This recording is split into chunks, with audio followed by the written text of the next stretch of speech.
Welcome to True Crime Story Channel. On a frigid January night in Kemerovo, Russia, a scream shattered the silence of an old apartment building. It came from apartment 49, Vera Pektalova's home. Neighbors froze, recognizing the voices. Vera and her ex-boyfriend, Vladislav Kusi. The sounds were unmistakable: terror, struggle, desperate pleas.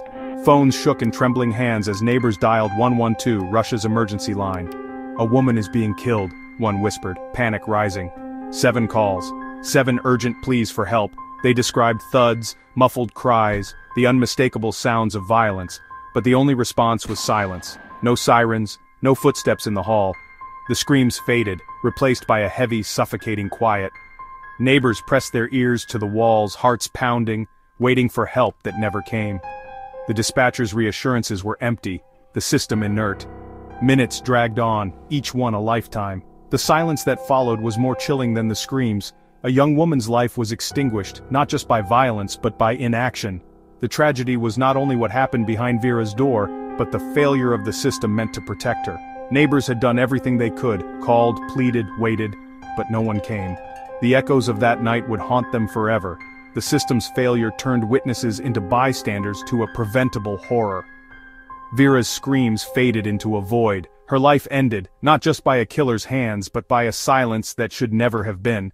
The question would linger: how could this happen, when everyone heard her cries? The answer tragically was in the silence. Before tragedy there was Vera, a bright, ambitious 23-year-old.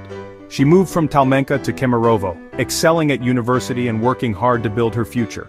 Her family remembers her kindness, her drive, her dreams of travel and adventure.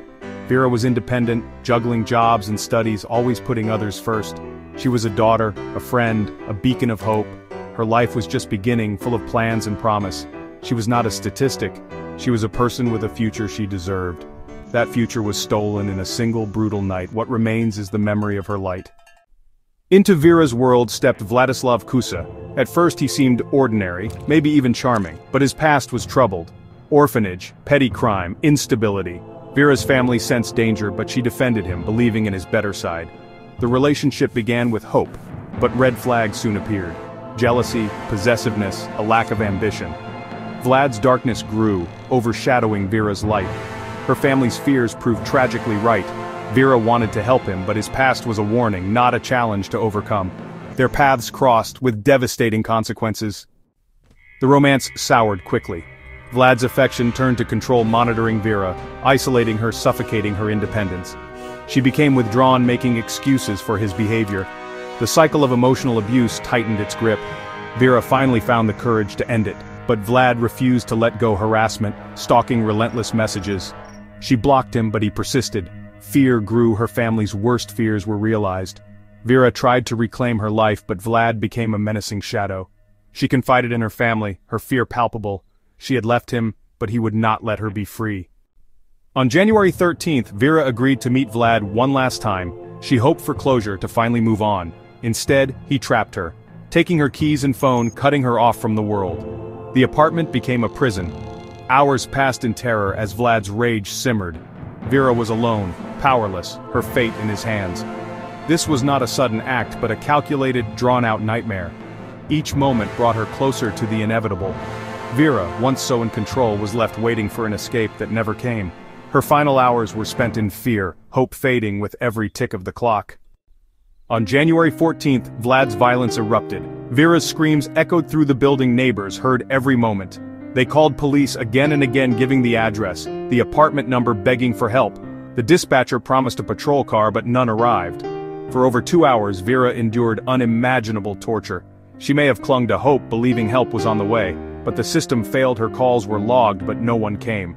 Finally, neighbors broke down the door themselves. They found Vera's lifeless body. Vlad was there, calm amid the horror. Police arrived only after it was too late. The door that could have saved her was opened by neighbors, not law enforcement. Vera's life ended not just by violence, but by a system's inaction. The tragedy was complete, a life unsaved, a door unopened until it was too late. The silence of the authorities was as deadly as the crime itself.